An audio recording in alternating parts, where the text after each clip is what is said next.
What's up guys, and welcome to episode number 206 of Career Mode. And once again, thank you so much for all the likes on this morning's video. Really do appreciate that. And of course, to keep these double uploads coming, just keep on liking the videos we put out in the morning and the ones in the afternoon if you like, or the evening whenever you get to watch this video. And the double uploads will come, and that is fantastic because everyone likes double upload days. It shows effort by the YouTuber and support by those watching. So yeah, let's keep liking the videos, and let's keep these double upload days coming. But anyway, we take on Blackburn for the first game in the episode, and my word was I inconsistent in this episode. I mean, obviously in the last episode you saw us go on a crusade, a complete win streak really, and in this game Blackburn just terrorized us from the first minute, and we were so lucky to ride this game out for a draw until Diego Rubio stole in and stole all 3 points for Blackburn. Blackburn dominated me from the first minute. Clearly I coached them too well when we took over as the Blackburn manager for the start of the series. Clearly I coached them too well. They were fantastic. They dominated us here at the Stadium of Light, and it's the first loss in quite a while, to be honest, since the God, I can't remember the last loss was, but anyway, we lost a game anyway, and wow, Blackburn just completely dominated us. You've got to take our hats off to them. They were fantastic. But anyway, you get to see a youth squad monthly report here. Of course, we're into the new month now. Youth squad monthly report, scout report, and the league tables all come out at the start of the month, for those of you that keep asking. And we had to release one of these players. Wasn't doing very well. And like I say, I do release some of these players, and some keep their places in the youth squad. But to be honest, we've got such a full youth squad, and sometimes that does mean we get to miss out on some of the world's best in our scout reports. So yeah, we only have room for the very best really here at Sunderland, but that youth squad looks absolutely incredible. Cannot wait to promote some of those players in the summer. But anyway, here is a scout report.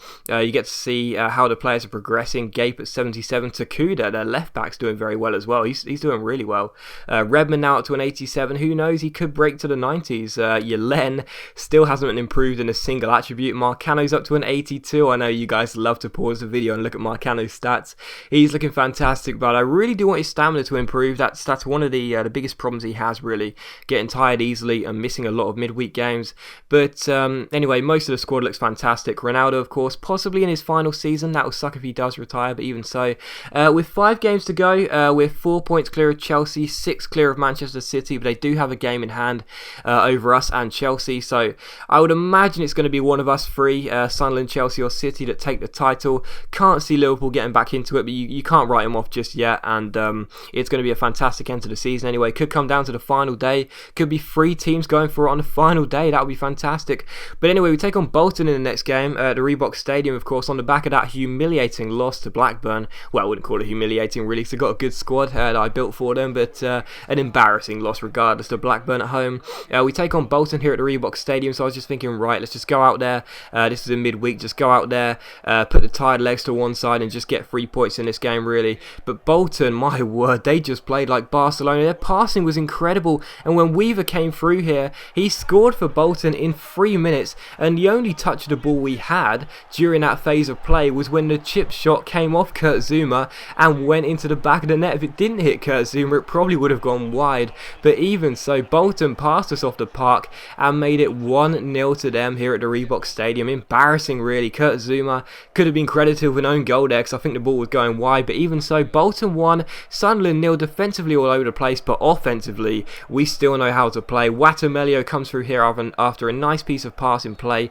Bogdan takes down the Dutch, and that gives us a penalty here, a chance to level the game from the spot, as Bogdan, the Hungarian goalkeeper, also gets a booking for his troubles. Thought it was going to be a red card, but instead it was a booking for the gingerhead goalkeeper, so I guess we'll have to take that, really. But anyway, Marcano steps up here. You've noticed I've been taking a bit longer to take the penalties as well. That's because I've got a bit of a ritual going at the moment where I sort of wipe my sweaty hands on my my bottoms, my tracksuits, my jeans, my shorts, whatever, and then take a deep breath before taking a penalty. Actually found out it improves my accuracy quite a bit, so I'm going to keep doing that. But anyway, Marcano levels the scores up 1-1 here, but Bolton, they just did not want to be on level terms. They wanted to get themselves back in front, and Weaver once again makes it to puts Bolton back in the lead. So 2-1 here, but straight from kickoff we come through here. Some lovely skill moves by the the team here as Wakaso comes through down the left hand side, skips past Brian Milan, plays it into Richard Gape. What a save by Bogdan. The trailing arm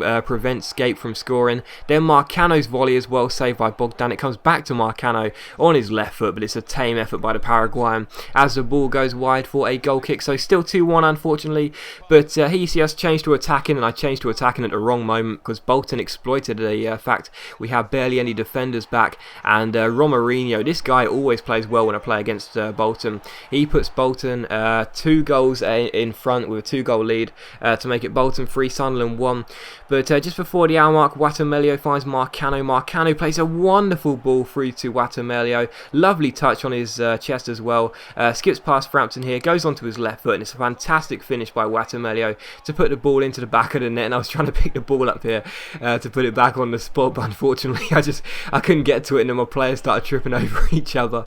But anyway, Bolton 3, Sunderland 2, and in the 90th minute it was looking like it was going to be another loss, 2 losses in a row before Marcano once again played a great ball through to Watamelio, and yes, it's a sweat goal, but it had to happen. I couldn't take 2 losses in a row. We need to secure at least a point if we're going to remain top of the table, and we fight back to make it Bolton 3, Sunderland 3. So it's, you know, I guess it's a good result in the sense that, you know, a couple of minutes to go it was looking like we were going to get a loss, but even so, disappointing to let in 3 goals away at the Reebok Stadium, and we will have to tighten up in the game against Fulham at Craven Cottage here in London, taking on Fulham. And in the 30th minute we wanted to get ourselves in front in the first half. Richard Gape playing a wonderful chip through ball over to Wakaso, lovely touch, and his right foot had some serious shot power. But unfortunately it could only hit the bar, and Fulham managed to get the ball clear. But in the 58th minute here you see Redmond make a wonderful challenge on Keita. The ball comes to Manini, he finds Marcano, Marcano finds Wakaso, Wakaso finds Yelen, who plays a wonderful ball to Felipe Marcano. It's free on the goalkeeper here, but I didn't want to sweat it. Marcano's shot well saved by the goalkeeper, but there is Wakaso.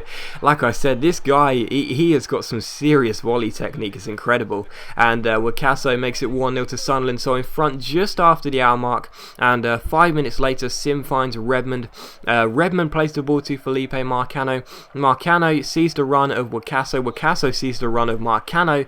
Marcano down the right hand side, lovely McGeady spin on the run. Then the Ronaldo chop to cut himself inside, and how about that for luck? I never get any luck on FIFA or in real life, to be honest, but what about that for luck? His shot was awful, but it took a huge deflection off the defender and goes past the goalkeeper. So Marcano makes it 2-0 here, and even though his first 2 shots, they may have got us some goals, but even though they weren't fantastic shots, he was going to make amends for that in the 70th minute when Campos played him through. Marcano rises the challenge of Burke here, goes through 1-on-1 with the goalkeeper, and this is such a composed finish into the bottom corner, finesses it round the keeper to make it Sunderland 3, Fulham 0, Fulham 0, Sunderland 3, and Marcano with 2 goals and an assist as well, so lovely by Marcano.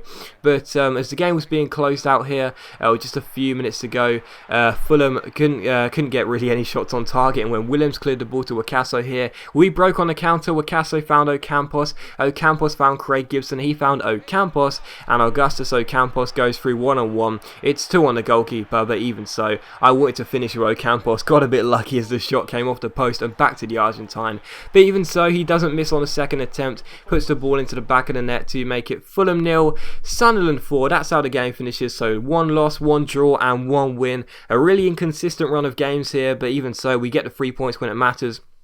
We then take on Manchester United for the next game, and I know as you guys will be wondering what's happening to the league table, don't worry, you'll see at the end of the episode, because we do only have a couple of games left. But we do take on Manchester United here at Old Trafford in the next game, with just a few games remaining in the league really. Need to keep getting the 3 points, but against Manchester United it's never easy, especially when we have to rest pretty much the entire side due to fitness reasons. Like I say, we're just playing so many games in a row at the moment, and it's so hard to keep the players fit. And of course we do have the FA Cup final on the weekend against a team you'll find out in the next episode.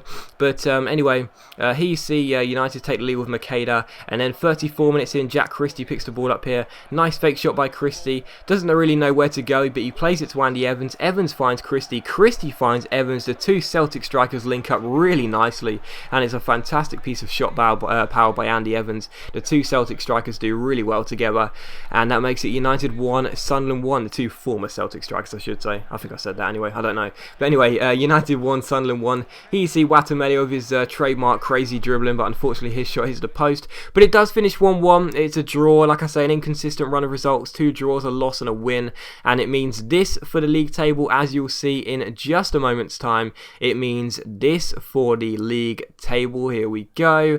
Chelsea are top on goal difference with 2 games to go. They are 3 goals ahead of us, 3 goals better on the goal difference. They are ahead of us on goal difference only, though, 2 games to go. We are 1 point in front of Manchester City, both of us, so it's going to be a really tight finish to see who grabs the first spot come the end of the season. So yeah, it's going to be really tight at the top, and it's going to be a fantastic remaining couple of games. The next episode is the FA Cup final. That will be live, and that will be coming out for you tomorrow if we get enough likes on the Our Squad video, of course. But as always, guys, a big thank you for watching. I really hope you have enjoyed this video. If you have, please leave a like. That really does help my channel out. I can't tell you how much it helps my channel out, and it's much appreciated. And as always, thanks for watching, and I'll see you for another episode of Career Mode, hopefully tomorrow, if not on Sunday or Monday.